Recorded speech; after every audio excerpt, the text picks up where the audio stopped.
नमस्कार दर्शक बंधु बृहत शिव पुराण उपरे आधारित आमर स्वतंत्र कार्यक्रम ओम नमः शिवाय को आपण को पुणी थरे स्वागत करुछि। तेबे आसुछि कार्तिक मास, तेणु शिव पुराण अनुसार कार्तिक मास रे एही भूल करिबा उचित नुहे। 12 मास भितरे कार्तिक मास हेउछि पुण्यर मास। एही मास भगवान विष्णुंकर अत्यंत प्रिय मास। अनेक जन कार्तिक मास को धर्मर मास बोली मध्य कहिथांती। तेणु कार्तिक मास रे जने व्यक्ति आचार विचार सहित भगवान को पूजा करिले जन्म जन्मर पाप क्षय हेबा सहित भगवान को आशीर्वाद प्राप्ति होइथाए। कार्तिक मास बा धर्म मास रे खाइबा एवं जीवन शैली संबंध रे शास्त्र रे अनेक नियम उल्लेख करा जायछि।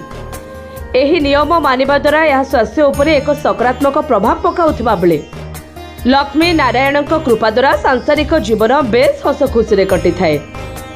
कारण एही पवित्र मासरे भगवान विष्णु नारायण रूप रे पानी रे वास करती। तेणु कार्तिक मासरे भूलले मध्य आमिष खाइबा उचित नुहे।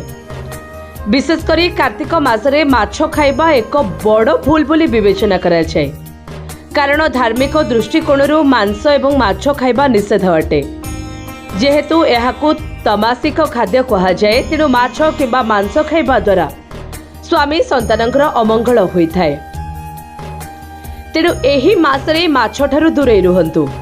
सेपरि कार्तिक मासरे बाइगण खाइबा मध्य उचित नुहे। पनीपरिबा भितरे राजा कहा जाउथिबा बाइगण को मध्य कार्तिक मासरे खाइबा को बारण करा जायछि। जदि कार्तिक मासरे महिला माने एहाकू खान्ते तेबे पाप वृद्धि पाई थाए एवं पुण्य नष्ट हुए बोली कहा जाए। केवल बाइगण नुहे, भूलले मध्य कार्तिक मासरे कलरा खाइबा उचित नुहे। कलरा तिक्त खाद्य होइथिबारु एही पवित्र साधना मासरे कलरा खाइबा द्वारा पूजा सफल होई न थाए।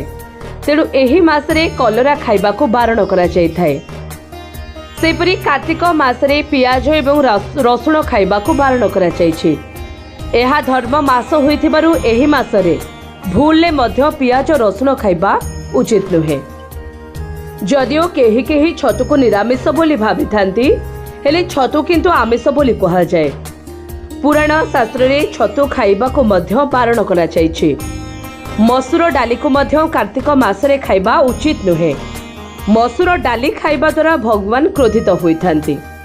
तेबे भूलले मध्य कार्तिक मासरे एही भूल करंतु नाही।